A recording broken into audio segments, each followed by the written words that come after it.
اعوذ باللہ من الشیطان الرجیم، بسم اللہ الرحمن الرحیم۔ السلام علیکم ورحمۃ اللہ وبرکاتہ۔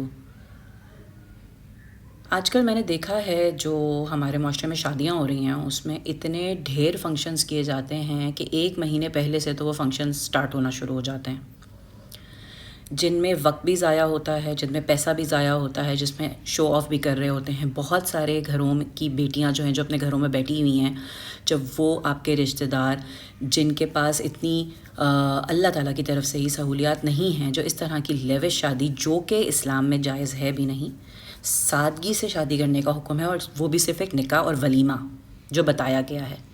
لیکن آج کل تو پتہ نہیں، پہلے ایک ڈھولکی ہوتی ہے، پھر قوالی ہوتی ہے، پھر میلاد ہوتا ہے، اس کے بعد شیندی ہوتی ہے، پتہ نہیں کیا کیا نام ہے، مجھے تو پتہ بھی نہیں ہے، لیکن دیکھا ضرور ہے ہم نے۔ تو یہ تو اسراف میں آتا ہے۔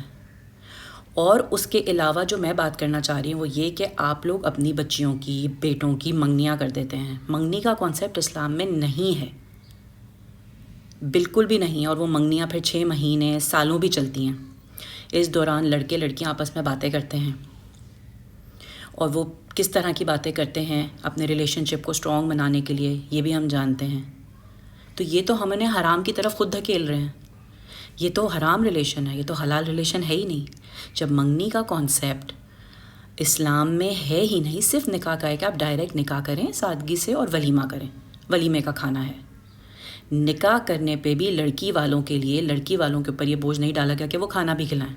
ولیمے کا کھانا اور ولیمے کی دعوت ہے مینشن، اور نکاح ہے مینشن، اس کے بعد آپ رخصتی کریں فٹافٹ۔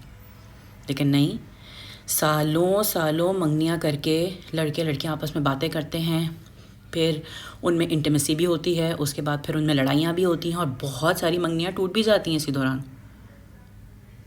تو آپ دیکھیں ان بچوں پہ کیا اثر پڑتا ہے ذہنی طور پہ۔ کیا وہ لوگ پریشر میں نہیں آتے ہوں گے؟ ہم نے تو مذاق بنا لیا رشتوں کو، ہم نے ہر چیز کو ہی مذاق بنا لیا ہے۔ اس کی بیسک وجہ دین سے دوری ہے۔ ہم اپنے دین کو نہ پڑھتے ہیں، نہ سمجھتے ہیں، نہ خود عمل کرتے ہیں، نہ اپنے بچوں کو سکھاتے ہیں۔ تو ہم کس طرف لے کے جا رہے ہیں؟ تو ہم تباہی کی طرف جا رہے ہیں، اور اس میں ہم سب ذمہ دار ہیں۔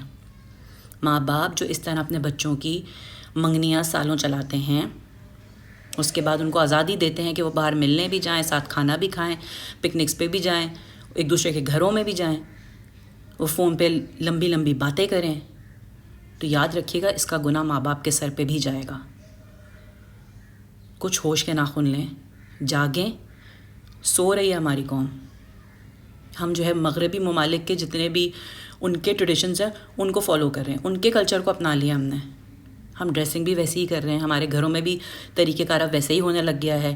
بچوں کو موویز دیکھنے کی، فلمیں دیکھنے کی پوری آزادی دی ہوئی ہے۔ بچوں کے ہاتھ میں موبائل پکڑے ہوئے ہیں انہوں نے، صبح سے شام تک، رات دیر تک وہ استعمال کرتے ہیں۔ کوئی پیرنٹل چیک نہیں ہے ان میں، کیونکہ ماں باپ بھی یہی کر رہے ہیں۔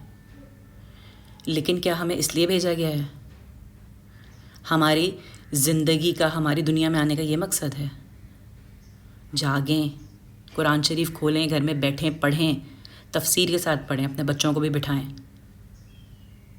قیامت تو قریب ہے، اور یہ زندگی آپ کی ہمیشہ کے لیے نہیں ہے۔ آپ یہاں ایک ٹیسٹ دینے آئے ہیں، ایک ایک بات کا جواب آپ کو جا کے اوپر دینا پڑے گا۔ تو خدا را جاگیں۔ جزاک اللہ۔